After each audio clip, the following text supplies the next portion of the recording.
Debat kedua Pilkada Jakarta usai digelar. Dengan tema ekonomi dan kesejahteraan sosial, 3 calon cagup dan cawagup Jakarta memaparkan programnya yang paling realistis untuk warga Jakarta. Para cagup Jakarta menebar visi memajukan ekonomi Jakarta lewat UMKM. Dharma Pongrekun akan fokus membina UMKM dan mendorong produk lokal. Sementara bagi Pramono, bantuan akses promosi jadi sarana UMKM di Jakarta bisa naik kelas. Dan Ridwan Kamil akan mendorong digitalisasi pedagang pasar dan menghidupkan pasar tradisional lewat aktivitas ekonomi kreatif. Namun yang paling menarik menjadi bahasan ialah soal ketimpangan di Jakarta. Hal ini mengemuka saat calon wakil gubernur Jakarta nomor urut 3 Rano Karno mengatakan rasio Gini atau ketimpangan di Jakarta tertinggi di skala nasional. Memang tidak bisa dipungkiri, Gini rasio di Jakarta ini tertinggi secara nasional. Itu kenyataan. Karena di Jakarta ini golongan have banyak dan golongan rendah juga banyak. Nah, apa yang harus kita lakukan? Tentu pemerintah daerah harus berusaha menurunkan biaya hidup masyarakat. Pertama adalah pangan harus murah. Kita harus memperpendek rantai pasok, kemudian kita lanjutkan kontrak farming. Kita lakukan operasi pasar dan harus dikerjakan secara profesional oleh BUMD Pangan Jakarta. Nah, yang kedua, transportasi publik harus terjangkau.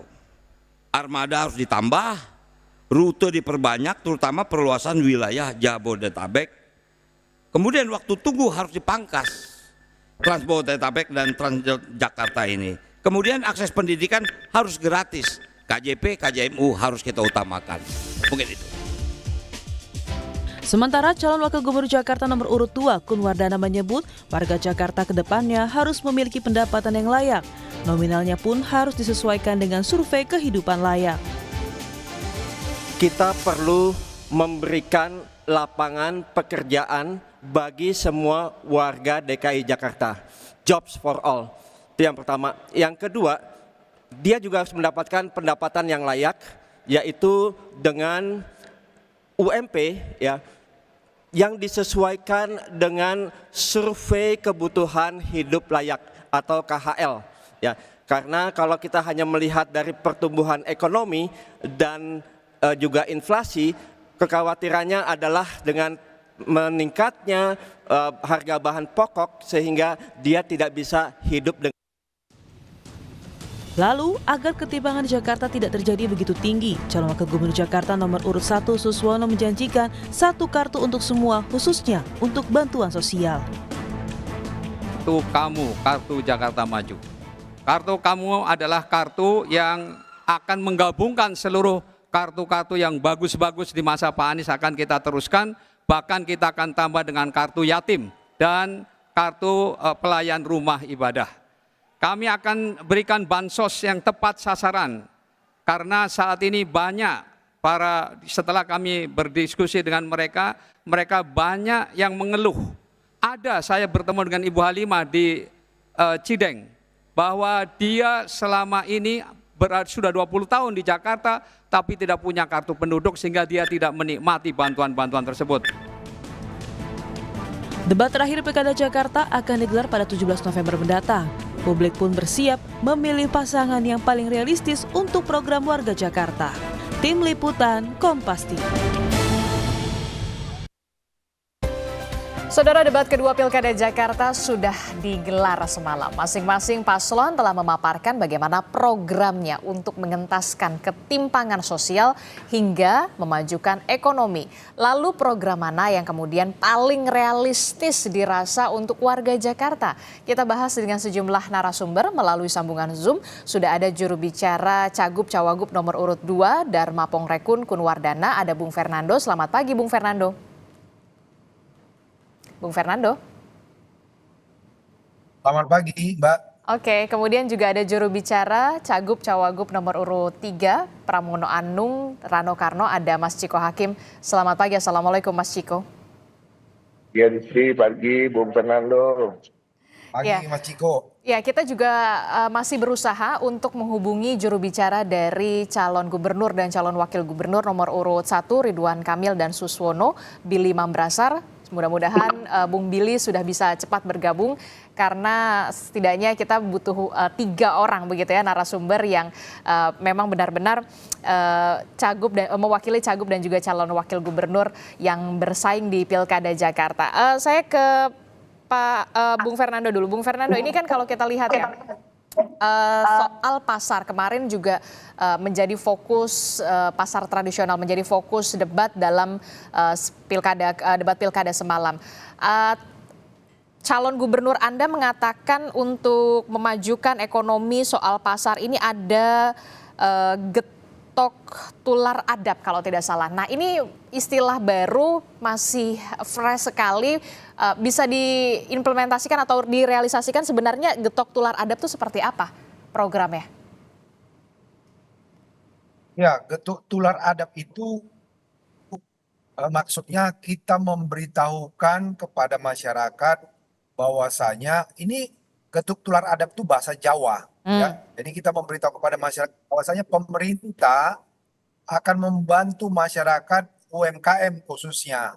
Artinya mengatakan di sini bahwasanya pemerintah memberikan bantuan kepada masyarakat dan masyarakat akan memberitahukan kepada masyarakat lain. Jadi bukan dikatakan MLM, tapi saling memberitahukan untuk saling membantu. Ya, karena seperti yang dikatakan Pak Darmakun kemarin ya, dan juga itu dikatakan juga dari timnya Bang Ciko ya, bahwasanya di Jakarta ini kehidupan masyarakat yang ekonominya sangat baik dengan yang miskin itu jauh sekali jomplang ya.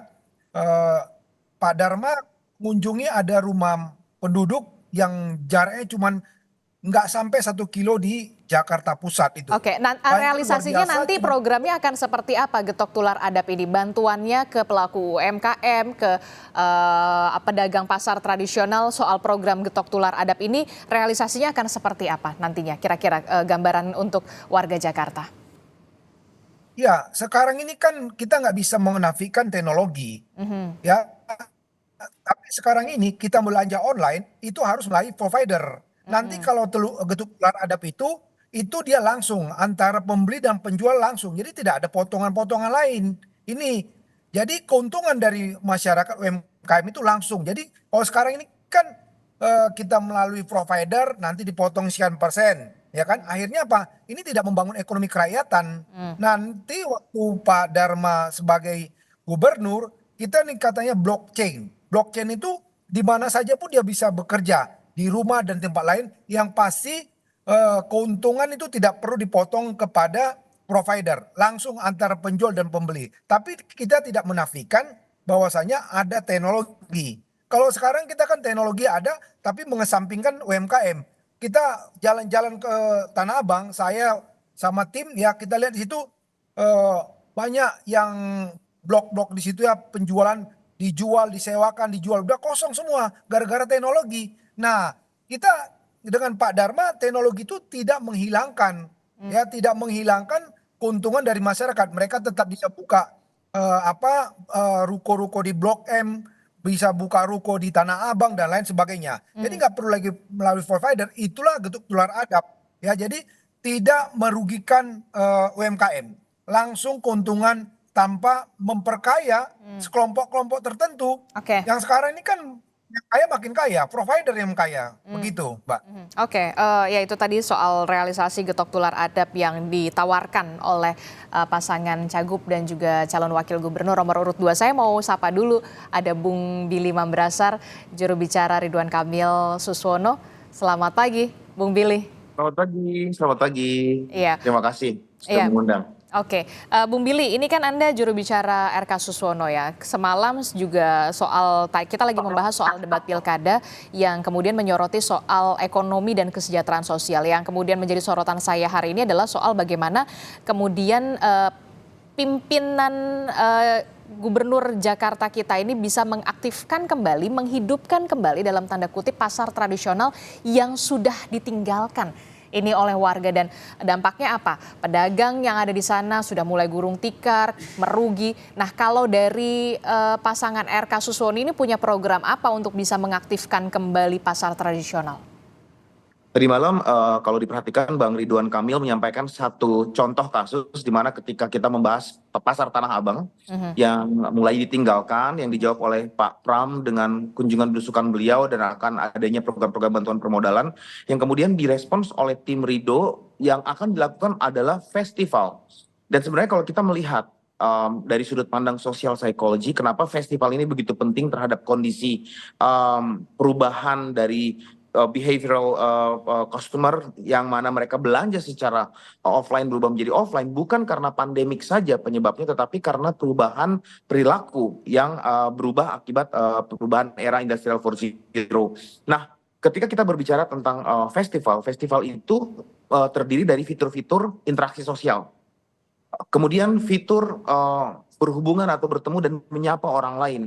Fitur fear of missing out, ketakutan untuk ada rame-rame apa sih di sana. Nah, fitur-fitur ini nggak bisa tergantikan oleh adanya online, ya online daring. Kalau kita belanja online, kan kita butuh sesuatu, kita klik aplikasinya yang mau dibikin sama paslon 02 ya, aplikasi kita klik, kita belanja, kemudian barangnya datang. Hanya sederhana itu. Padahal menurut Bang Ridwan Kamil dan Pak Suswono, belanja itu di pasar itu lebih daripada hanya sekedar mendapatkan barang. Ada interaksi sosial, ada perasaan tidak sendiri, ada perasaan kekeluargaan. Nah, itu kenapa festival itu akan dibuat oleh Bang Ridwan Kamil bukan hanya di pasar Tanah Abang, tetapi di seluruh pasar-pasar yang lain untuk menstimulasi, merangsang adanya proses belanja offline yang akan kembali mengangkat omset-omset dan pendapatan dari para pedagang, gitu Mbak. Oke, kalau menurut RK dan Suswono ini mengadakan festival, apakah cukup kemudian mengadakan festival itu bisa kemudian mengaktifkan kembali pasar tradisional kalau misalkan warganya males mesti ke Tamrin City atau mungkin ke Tanah Abang gitu kan, perlu ongkos dulu. Nah, ini yang kemudian menjadi masalah lagi kemudian kan, Bung Billy? Ya, karena kita jangan melihat kasus per kasus atau partisi per partisi seperti itu. Kita melihat solusi yang ditawarkan Bang Ridho secara keseluruhan itu termasuk kita tarik yang namanya pembangunan hunian berbasis kegiatan ekonomi di mana pasar di bawah, ada hunian di atas dan terhubung dengan transportasi. Itu kan satu paket bagian di mana masyarakat tidak akan kesulitan untuk melakukan transportasi ketika mereka harus menghadiri festival tersebut. Itu yang pertama. Yang kedua, jangan lupa ada juga program pemberian bantuan modal UMKM tanpa bunga dan tanpa agunan yang diberikan untuk merangsang bukan hanya dari sisi penjualan tapi dari sisi belanja. Yang program yang ketiga adalah program pelatihan yang diberikan terus-menerus belajar dari keberhasilan yang telah dilakukan oleh Bang Ridwan Kamil di Jawa Barat, di mana beliau merangsang pertumbuhan UMKM menjadi provinsi dengan pertumbuhan UMKM yang terbesar di Indonesia. Ini yang akan beliau lakukan juga di Jawa Barat, di Jakarta dengan kontekstualisasi Jakarta yang berbeda dengan Jawa Barat, gitu Mbak. Menggelontorkan pinjaman tanpa anggunan, tanpa bunga itu totalnya berapa? Karena kalau nggak salah juga ini kan setiap calon gubernur juga menawarkan begitu kalau tidak salah. Nah, kalau untuk RK Suswono ini berapa totalnya? Kalau kita berbicara kan body komposisi anggaran APBD Jakarta itu salah satu yang terbesar di Indonesia Mbak, ada 85 triliun. Kalau kita mengambil salah satu partisi dari program yang ada yakni 1 RW 1 miliar untuk 5 tahun, ada 2.799 RW di mana peruntukan anggaran tersebut juga adalah untuk permodalan UMKM, itu totalnya itu 2,7 triliun untuk 1 RW 1 miliar untuk 5 tahun Mbak. Itu baru dari satu program. Ya, dan 2,7 triliun itu 2,7 triliun itu untuk 5 tahun jauh di bawah 85 triliun anggaran APBD Jakarta yang cuma 1 tahun. Nah, ditambah dengan mekanisme yang lain, Bang Ridwan juga sempat menyebutkan di mana beliau akan meminta kolaborasi dengan Bank DKI ya untuk melakukan kerjasama empowerment dan permodalan, dan juga salah satu yang beliau sampaikan tadi malam adalah mewajibkan agar shopping mall harus wajib mendisplay produk-produk UMKM. Itu wajib. Ya, itu wajib untuk dilakukan. 30% ya kalau tidak salah, shopping mall itu wajib 30% untuk menampilkan produk-produk UMKM. Dan kalau kita lihat hanya beberapa yang saya lihat shopping mall yang ada di Jakarta gitu yang punya concern ke sana gitu, Bung Billy ya. Mudah-mudahan kedepannya memang sudah ada peraturan yang jelas dan harus ada sanksinya juga kepada shopping mall yang memang tidak bisa menampilkan produk-produk UMKM begitu ya. Saya ke Mas Ciko. Mas Ciko, ini menarik sekali untuk pasar tradisional ini kembali diaktifkan lagi, coba dihidupkan lagi. Nomor 2 punya Getok Tular Adab, kemudian nomor 1 juga tadi ada festival, termasuk juga soal yang ingin dibangkitkan lagi. Nah, kalau untuk pasangan Pram Rano sendiri seperti apa untuk bisa kembali memajukan pelaku UMKM ekonomi kita termasuk juga pasar tradisional yang kita sudah katakan mati suri ini sekarang? Kalau kita bicara soal pasar tradisional kan memang ada beragam macamnya ya. Ada kita bicara pasar yang terkait dengan penjual bahan pokok, ada juga pasar-pasar yang terkait dengan pusat grosir seperti Tanah Abang. Itu hal yang cukup berbeda. Kalau kita bicara soal pasar tradisional yang berbicara terkait dengan penjualan bahan pokok, bahan pangan, itu di Jakarta sendiri yang berada di bawah PD Pasar Jaya ada 44 pasar. Nah, kemarin juga disinggung sebenarnya soal Rano Karno dan juga Mas Pram terkait dengan ketika bicara terkait dengan pengendalian harga pangan, terkait dengan pengadaan dan pasokan pangan yang agak sulit memang untuk di Jakarta ini, karena memang Jakarta tidak mempunyai lahan pertanian yang cukup luas atau perkebunan untuk bisa supply sendiri atau being self-sufficient terkait dengan pangan. Ini kemarin dibahas dan tentunya peran dari pasar-pasar tradisional ini nggak bisa kita lakukan karena semua nanti setelah bahan-bahan itu off-taker dari kontrak farming yang dilakukan bersama dengan daerah-daerah lain di luar Jakarta. Off-takernya adalah food station atau perusahaan-perusahaan yang terkait dengan pangan yang berada di BUMD, Badan Usaha Milik Daerah. Semuanya juga akan didistribusikan ke pasar-pasar yang tadi saya sebutkan. Nah, kalau kita bicara soal pasar seperti pusat grosir seperti Tanah Abang yang memang akhir-akhir ini memang mati suri, ya memang harus ada inovasi-inovasi. Satu tadi saya cukup sepakat dan saya rasa juga itu juga menjadi satu hal yang pasti ya bagi semua bidang usaha bahwa promosi itu penting. Nah, dalam promosi itu tentu tadi seperti yang disampaikan ada festival di sana, di dalam promosi itu ada yang terkait dengan duta misalnya untuk menyampaikan bahwa berbelanja di Tanah Abang itu adalah suatu hal yang bukan hanya berbelanja tapi juga bagian dari wisata misalnya. Nah, tapi juga kembali lagi kita tahu ada kesulitan dari modal-modal bagi para pelaku UMKM di sana. Nah, Mas Pram dan Bang Dul dan kemarin juga sudah disampaikan tentunya juga akan mengedepankan hal terkait dengan peminjaman dan modal usaha by UMKM dengan nilai 300 miliar. Nah, banyak sekali program-program yang tadi disampaikan oleh semua paslon, baik juga ada paslon kami, yang memang jumlahnya ratusan miliar, bahkan T atau triliun gitu ya, dan selalu mengatakan bahwa APBD Jakarta ini cukup 85 triliun, tapi kita lupa dari 85 triliun itu kan kebanyakan adalah untuk belanja pegawai dan hal-hal yang sifatnya administratif, bukan untuk hal-hal yang sifatnya pembangunan infrastruktur, kesejahteraan masyarakat, justru yang jumlahnya sedikit, apalagi kita tahu masyarakat di Jakarta ini berbeda dengan daerah-daerah lain. Semua pengeluarannya pasti lebih tinggi daripada daerah-daerah lain. Walaupun UMP-nya tinggi, tapi juga disampaikan disparitasnya juga tinggi. Artinya banyak sekali juga yang mendapatkan penghasilan itu di bawah UMP. Nah, ini yang harus kita pikirkan. Nah, dibandingkan dengan paslon lain, saya rasa atau memang belum saja disampaikan oleh paslon lain, bagaimana sih caranya untuk meningkatkan APBD kita? Nah, Mas Pram dan Bang Dul sudah jelas. Itu yang kita lakukan banyak hal terkait dengan bagaimana menegosiasi bagi hasil pajak PPH yang selama ini hanya masuk 5% ke Jakarta, walaupun Jakarta ini menyumbang 70% dari penghasilan pajak negara. Kita akan perjuangkan hingga Mas Pram ketika menjadi gubernur tentunya akan melobi pemerintah pusat, DPR untuk bagaimana caranya kita bisa mendapatkan 20%. Kalau saja kita mendapatkan 20% bagi hasil dari PPH itu, kita akan mendapatkan APBD di atas 150 triliun. Artinya 2 kali lipat atau lebih bahkan ya, kalau kita hitung 176 triliun. Nah itu satu. Yang kedua, dari silpa anggaran yang selama ini tidak ada inovasi untuk bagaimana mengolahnya. Silpa anggaran ini bisa diambil sekitar 2-3 triliun setahunnya dan kemudian diinvestasikan melalui yang kita sebut namanya Jakarta Fund. Dan kemudian hasil dari investasi itu akan kita kembalikan untuk melakukan hal-hal yang terkait dengan visi misi kita, termasuk 300 miliar UMKM, pembangunan rumah sakit dan lain-lain, dan hal-hal yang terkait dengan kesejahteraan masyarakat. Jadi kita selalu tidak berusaha untuk berjanji yang muluk-muluk tanpa tahu dari mana asalnya anggaran yang akan kita dapatkan.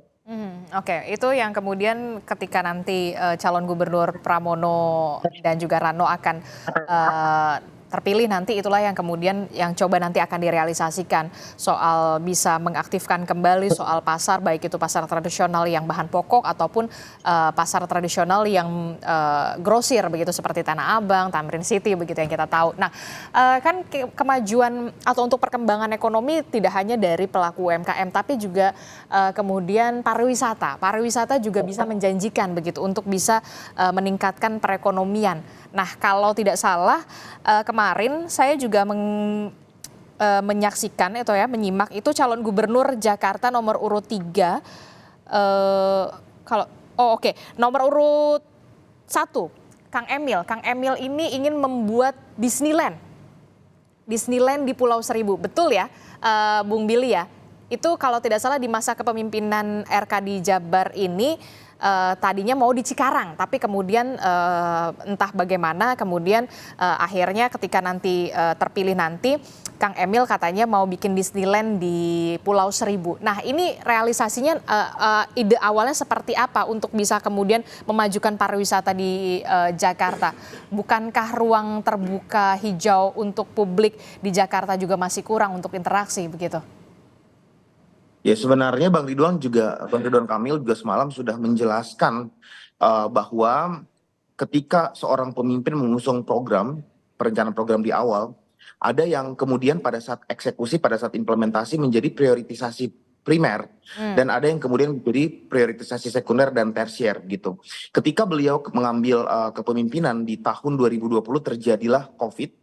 Dan ketika terjadi COVID, ada pemotongan anggaran yang luar biasa besar yang diimplementasi di seluruh Indonesia. Sehingga sebagai seorang pemimpin yang baik, beliau akan mengutamakan hak-hak dan kenyamanan hidup masyarakat Jawa Barat, di mana pada saat itu yang dibutuhkan lebih utama adalah pangan dan kesehatan. Sehingga ketika realokasi anggaran ke pangan dan kesehatan, beliau bekerja begitu keras, seperti beliau juga ceritakan dalam kurang dari 2 minggu beliau melakukan 7 kali Zoom rapat dengan dokter ahli COVID Indonesia yang ada di luar negeri untuk mencoba menyelesaikan permasalahan tersebut, dan hasilnya Jawa Barat merupakan salah satu provinsi dengan inovasi terbaik keluar dari COVID, dan beliau mendapat penghargaan dari luar negeri. Dan itulah kenapa kemudian di hold ya? Betul, akhirnya yang saya ingin dibelian, dan beliau juga bukan orang yang denial, beliau tuh pemimpin yang bukan jumawa yang gue jago nih, semua gue bisa nih, enggak. Beliau sampaikan dengan penuh kerendahan hati bahwa sebagai pimpinan banyak kerja, banyak catatan, sedikit kerja, sedikit catatan, dan tidak kerja sama sekali, tidak ada catatan. Maksud beliau adalah bahwa dia akui ada yang mungkin belum berjalan semaksimal mungkin karena adanya prioritisasi di mana kesehatan warga Jawa Barat, kebutuhan pangan Jawa Barat masih lebih utama dibandingkan dengan hal-hal yang tersieri tadi. Nah, poin kedua sebelum saya kembalikan, Mbak, poin kedua adalah terkait penamaan. Beliau menyampaikan bahwa tagline yang disampaikan Disneyland Jakarta atau Universal Studio Bandung itu kan cuma terminologi yang dipakai sebagai hal yang dapat diingat oleh masyarakat. Tetapi sebenarnya kita harus memahami yang dimaksud dengan Disneyland Pulau Seribu itu apa. Yang dimaksud dengan rancangan Disneyland Cikarang itu apa sebenarnya, bukan juga melakukan 100% kopi daripada apa yang merupakan Disneyland yang in reality, tetapi disesuaikan dengan kekuatan budaya masyarakat Pulau Seribu yang dapat dijual dalam rangka menyongsong visi Jakarta dipromosikan menjadi Jakarta global. Nah, dalam gambaran RK Suswono ini nanti Pulau Seribu akan seperti apa? Pusat pariwisata atau bagaimana? Ya, jadi perpaduan antara pusat pariwisata, pusat aktivitas ekonomi, dan juga pusat promosi budaya. Karena masyarakat Jakarta memiliki budaya yang sangat kaya yang dapat dipromosikan secara global sesuai dengan visi misi Bang Ridwan Kamil untuk menjadikan Jakarta sebagai kota global gitu. Jadi kalau namanya Universal Studio, Disneyland itu merupakan terminologi yang dipinjam agar masyarakat atau masyarakat internasional khususnya bisa mengasosiasikan secara langsung apa yang dimaksud di situ. Tetapi utamanya adalah pusat promosi budaya dan pariwisata yang kekuatannya dibangun atas kekuatan budaya masyarakat Pulau Seribu, atas kekuatan budaya masyarakat Jakarta. Gitu. Oke, karena kalau misalkan mengikuti meminjam terminologi misalkan Universal atau kemudian Disneyland begitu yang ada di gambaran kita kan Jakarta sudah punya Dufan, Taman Impian Jaya Ancol, Taman Mini, itu yang sudah ada di gambaran kita begitu. Apakah ini nanti akan dibentuk juga atau dibuat juga di Pulau Seribu? Inilah yang kemudian masih menjadi pertanyaan begitu. Nah, kalau dari pasangan nomor urut 2 dan juga pasangan nomor urut 3, bagaimana kemudian untuk bisa meningkatkan pariwisata di Jakarta? Jangan hanya mall to mall, cafe to cafe begitu ya, yang kemudian ditawarkan di sini juga masih banyak museum yang juga ada di Jakarta. Itulah yang kemudian menjadi PR bagi pemimpin Jakarta ke depannya untuk bisa meningkatkan pariwisata. Tapi jangan dijawab dulu Mas Ciko, Bung Fernando, kita jeda dulu sejenak, tetaplah bersama kami di Sapa Indonesia Pagi. Anda masih bersama kami di Sapa Indonesia Pagi. Saudara, masih membahas soal bagaimana adu visi dan juga gagasan serta program di debat kedua calon gubernur dan juga calon wakil gubernur Jakarta. Kita lihat begitu ya, semalam banyak sekali program-program dan juga visi misi yang kemudian sudah diinformasikan kepada warga Jakarta. Nah, masih membahasnya bersama dengan Bung Billy Mambrasar, kemudian ada Bung Fernando dan juga ada Mas Ciko. Saya tadi sudah dengarkan bagaimana penjelasan soal pariwisata Jakarta yang kemudian dijanjikan oleh Kang Emil ini ada Disneyland dalam terminologi begitu ya, bahasanya Disneyland di Pulau Seribu begitu, nanti yang mudah-mudahan terrealisasi kalau memang pasangan RK Suswono ini terpilih menjadi gubernur dan juga wakil gubernur. Nah, kalau dari pasangan Dharma Pongrekun ini, Kunwardana ini untuk meningkatkan pariwisata punya program apa yang ingin ditawarkan? Ya, saya mau koreksi terkait dengan pembangunan Disneyland. Ya, kita jangan terlalu muluk-muluk. Ya, harusnya itu Ancol itu dibenahin saja, bukan membangun Disneyland. Kita tahu Ancol itu milik Pemda, ya, dan itu milik PT Pembangunan Jaya. Itu juga sama Pemda. Kenapa enggak yang Ancol aja dibenahin? Sekarang kan tiketnya itu 35.000, dirasa masyarakat itu agak berat. Ya, apalagi sekarang ekonomi lagi turun sekali. Kenapa nggak kan harga tiketnya jangan 35.000, ya, dibuat misalnya 25.000, sehingga membuat pendapatan asli daerah, ya, artinya Pemda mendapat penghasilan dari situ. Dan itu juga membangun adab bagi masyarakat, memberikan hiburan kepada masyarakat. Jadi kalau kita bilang pembangunan di Disneyland itu kayaknya terlalu muluk-muluk gitu loh. Sayang sekali kita hanya berwacana. Ancol itu milik Pemda. Ya, lagi-lagi kenapa nggak diberdayakan? Nah, ya, pembenahan kalau Dharma Pongrekun Kunwardana ini akan pembenahannya seperti apa untuk Taman Impian Jaya Ancol ini untuk pariwisata? Nah, sekarang ini ya, kita dengar dari masyarakat langsung bahwasanya orang masuk Ancol tuh yang sangat sulit. Nggak semua orang bisa masuk Ancol. Ya, orang-orang masyarakat miskin tuh, kita gini loh, kasihan itu masyarakat. Kemarin kata Bang Rano, antara yang punya uang dengan apa, jauh kali jomplang. Ya, orang yang tidak punya uang nih mana pernah dia ke Ancol. Kasihan kan? Jadi 1 kilo dari istana itu ada orang miskin, kita nggak tahu, kan kacau gitu loh. Jadi kita akan membangun pariwisata yang lebih baik untuk UMKM. Ya, di Ancol nanti dibikin seperti tempat-tempat UMKM, sehingga masyarakat bisa berbelanja di sana, berwisata, dan mereka juga bisa mengembangkan. Sekarang ini kan di sana tuh yang ada, kalau di daerah Ancol tuh hanya pengusaha-pengusaha besar yang bisa. Ini kita akan buka nanti di sana. Ya, sepanjang pinggir pantainya Ancol kita bangun UMKM. Jadi jangan kita terlalu euforia ya dengan membangun Disneyland. Di Jakarta aja kita ada Ancol, kita nggak bisa benahin. Sama seperti JIS itu, apa tuh ya, JIS ya. Kita ada lapangan JIS miliknya Pemda, tapi kita nggak bisa mengelola. Gimana ceritanya? Bung Kalau Billy. Pak Dharma, kita tidak berwacana, ya. Apalagi kami di tim pemenangannya ini, kita semua punya masing-masing skill dan kita punya data. Yang kepada rakyat Indonesia, Jakarta terutama, Anda harus memilih pemimpin yang benar-benar punya ini ya, konsep. Jangan hanya berwacana, kasihan nanti. Bung Billy, respon Anda kalau dikatakan Bung Fernando terlalu muluk-muluk dan sebagainya, pembenahan dulu aja di pariwisata yang sudah ada di Jakarta. Respon Anda, Bung Billy? Jadi bukan zero sum games Mbak ya. Zero sum games itu maksudnya melakukan yang satu kemudian meniadakan melakukan yang lain gitu. Kenyataannya bahwa secara terstruktur, secara terintegrasi step by step eh, program-program yang disampaikan oleh Bang Ridwan Kamil itu akan dilakukan gitu kan. Pertama adalah low hanging fruit dulu. Apa nih yang paling mudah dilakukan dulu?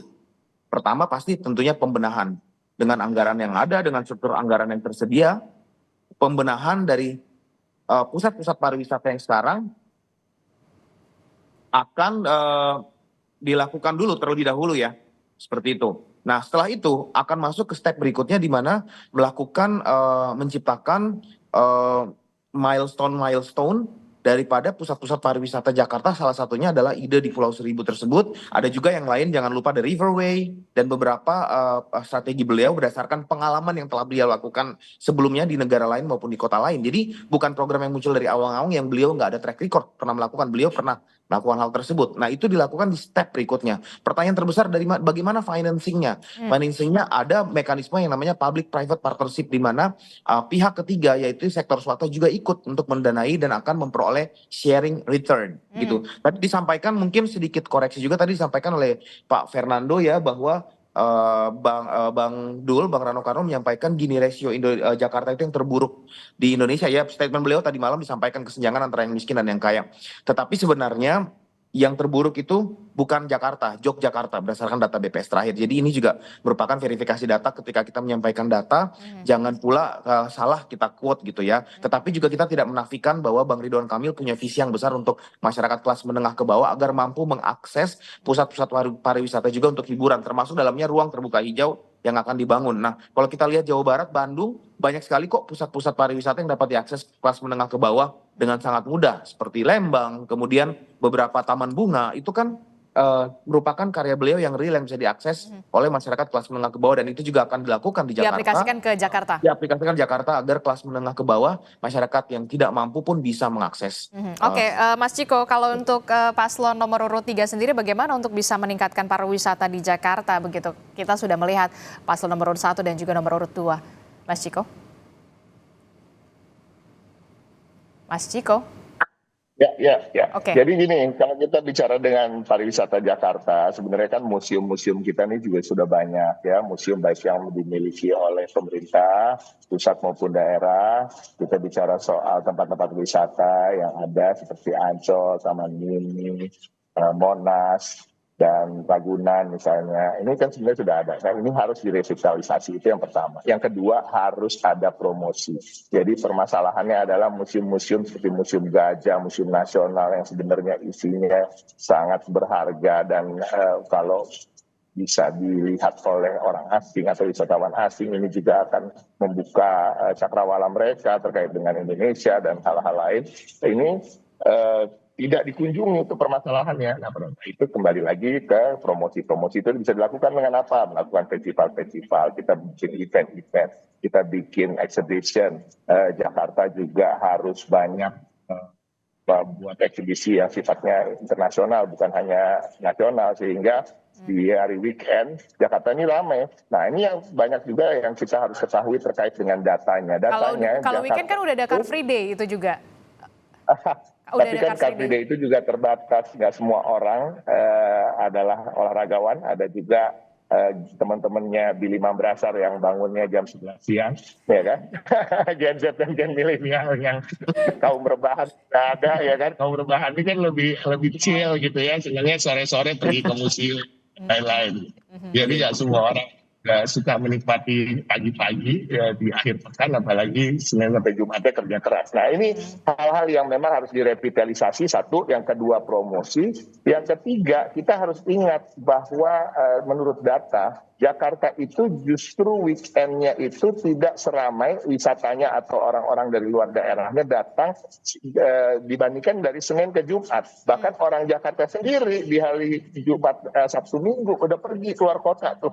Makanya Jawa Barat ramai kan, Bandung macet, Puncak macet bisa sampai 15 jam. Nah ini juga kenapa kita selain harus merevitalisasi yang ada, juga harus mempunyai inovasi-inovasi terhadap yang belum digarap, seperti Pulau Seribu. Tapi kalau kita bicara Pulau Seribu, nggak serta-merta kita bisa membangun tempat wisata gitu aja. Karena apa? Ada kesulitan air di sana, ada kesulitan transportasi laut di sana. Nah, ini yang akan dibenahi lebih dahulu, dan saya rasa yang lebih cocok, dan Mas Pram dan Bang Dul juga merasa yang lebih cocok untuk wisata Pulau Seribu itu adalah wisata alam.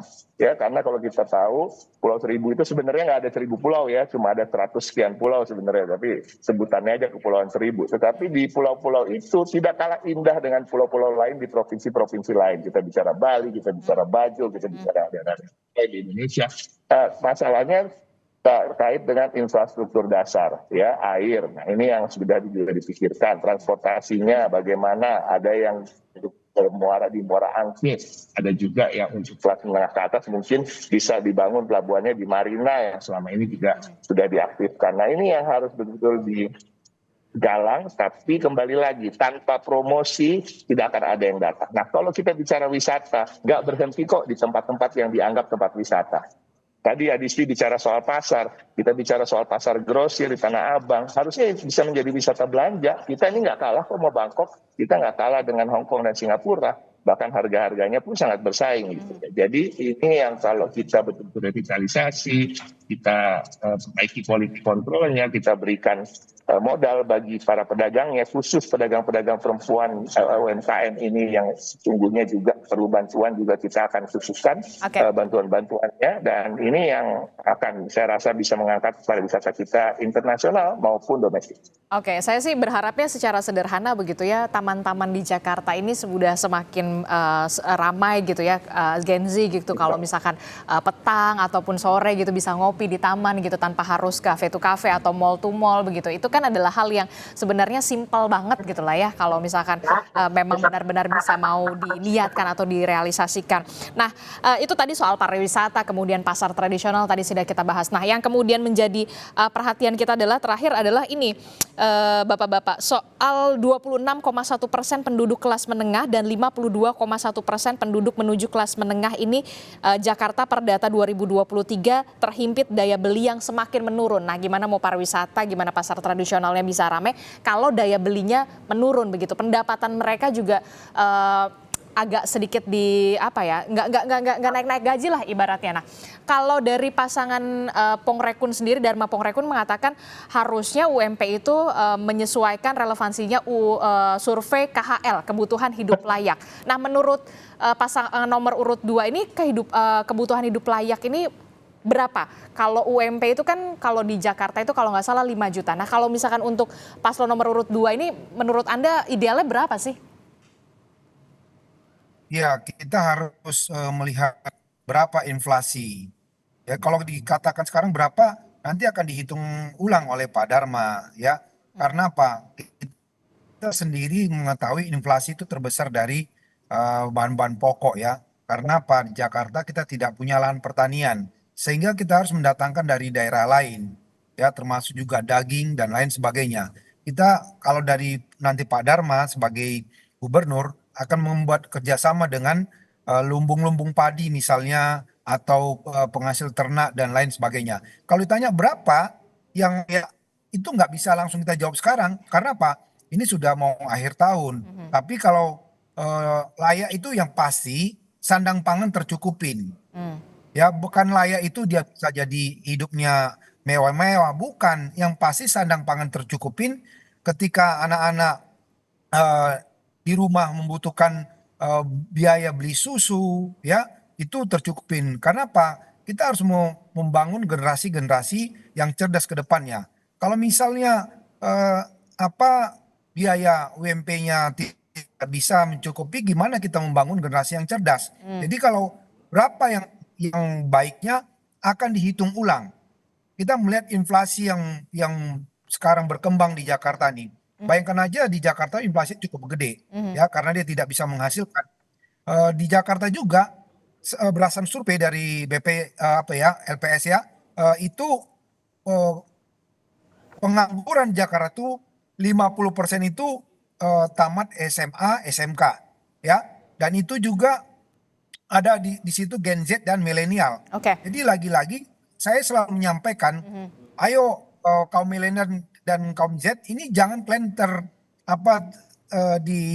dibikin dinakbobokan dengan memberikan janji-janji memberikan minum kopi gratis. Emang mau ngopi-ngopi aja kerja, nggak kena sakit gula nanti, nggak kena sakit jantung, Oke. kan gitu. Oke, Yang oke, realistis baik. kita menyiapkan Tapi masih dihitung ulang ya. gitu loh, kasihan Tapi nanti. intinya masih dihitung ulang ya, Bung Hah? Fernando ya. Masih dihitung ulang soal Kita bagaimana hitung kebutuhan ulang ini. dong, kita nggak gini. Oke, baik. Saya ke Mas Ciko. Kita kan nggak bisa memberikan kepada masyarakat dengan janji-janji nanti ternyata terrealisasi. Yang terjadi sekarang ini banyak pemimpin-pemimpin itu hanya janji-janji dan rakyat mau percaya. Ujung-ujungnya menyesal 5 tahun begitu lagi. Oke, Mas Kalau Ciko. kita bicara realistis by data gitu loh. Oke, Mas Ciko, silahkan Mas Ciko. Singkat Apa saja. nih? Terkait dengan, sorry, aku jadi terlalu terkesima dengan Bung Fernando. Apa nih, Ini Kak? ini kan kita membahas tadi sudah membahas pariwisata, pasar tradisional, tapi kalau daya belinya masih Oh, iya. lemah begitu kan, Betul. pendapatan kita segitu-gitu aja gitu. Nah, ini gimana ini untuk UMP? Ya, tadi bahkan yang disampaikan itu optimis banget ya, 50% yang katanya menengah untuk yang kemudian kelas bawah yang akan naik ke kelas menengah. Saya kok jadi malah lebih pesimis dari itu. Tadi cukup optimis karena kita melihat memang kalau tidak ada inovasi-inovasi, tidak ada penciptaan lapangan kerja baru, tidak ada upaya untuk menaikkan gaji atau pendapatan, termasuk kita bicara soal guru honorer yang masih ada di bawah 1 juta mendapatkan penghasilan. Nah, kita bicara soal teman-teman pelaku UMKM yang selama ini tadi pasar Tanah Abangnya kosong. Nah, ini tidak akan tercapai kalau kita bicara soal bagaimana mereka bisa naik kelas gitu, dari kelas rata bawah menengah menjadi ke atas dan lain-lain. Nah, kita harus memberikan tadi insentif-insentif, satu pelatihan ya kan, untuk supaya bisa skillnya disesuaikan dengan skill yang dibutuhkan hari-hari ini.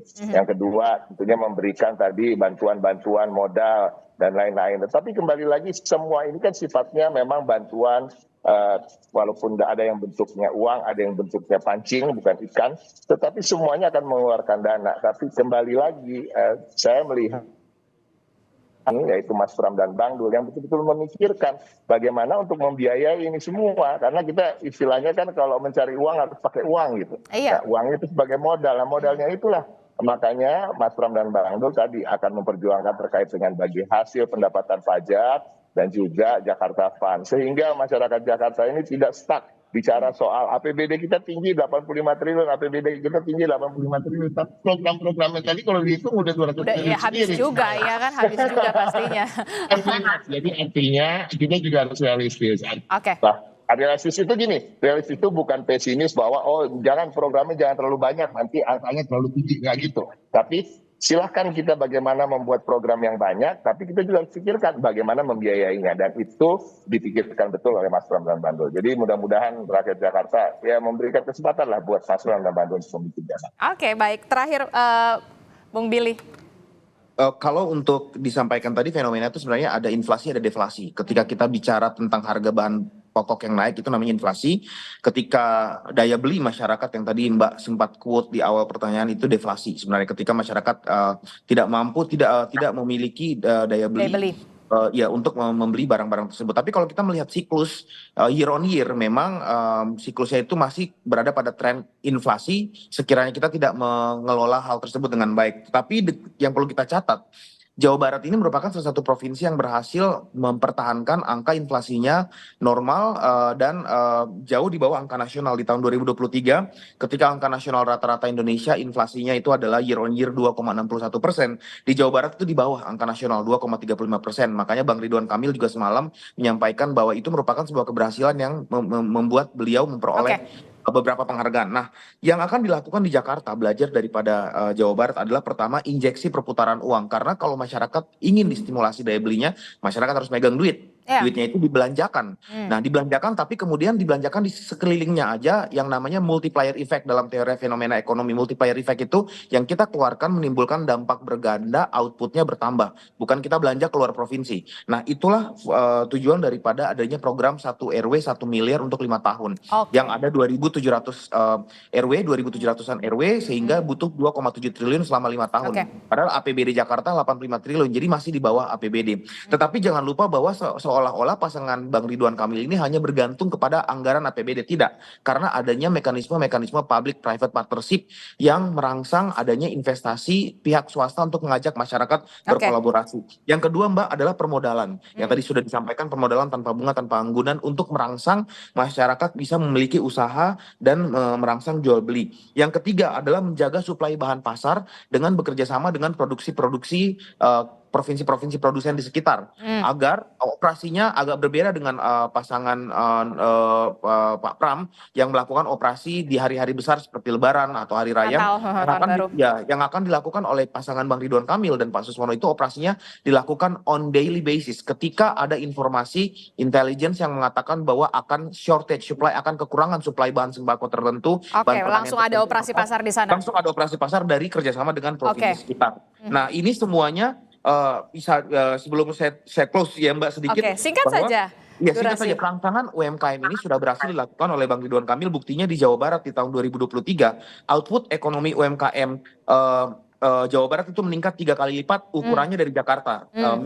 Ada 85 miliar untuk usaha mikro dan 73 miliar untuk usaha kecil. Ini angka Jawa Barat. Sementara Jakarta itu cuma 15 sampai 11 miliar. Jadi Bang Ridwan Kamil itu akan membawa semangat yang sama dari Jawa Barat kepada Jakarta untuk menaikkan kemampuan ekonomi masyarakat kelas menengah bawah Jakarta agar mampu diberdayakan dan mampu untuk hidup sejahtera. Kita harapkan tentu saja bagaimana ekonomi kesejahteraan sosial yang memang sudah di program-program visi misinya memang sudah dipublikasikan ke publik ini memang benar-benar mengena di hati masyarakat, tapi masih ada debat satu lagi begitu ya bagi publik yang kemudian masih swing voter atau masih undecided voters bisa kemudian semakin yakin begitu ya. Terima kasih Bung Billy, Bung Fernando, Mas Ciko, terima kasih telah bergabung bersama kami. Selamat pagi Bapak-bapak, sehat selalu, assalamualaikum.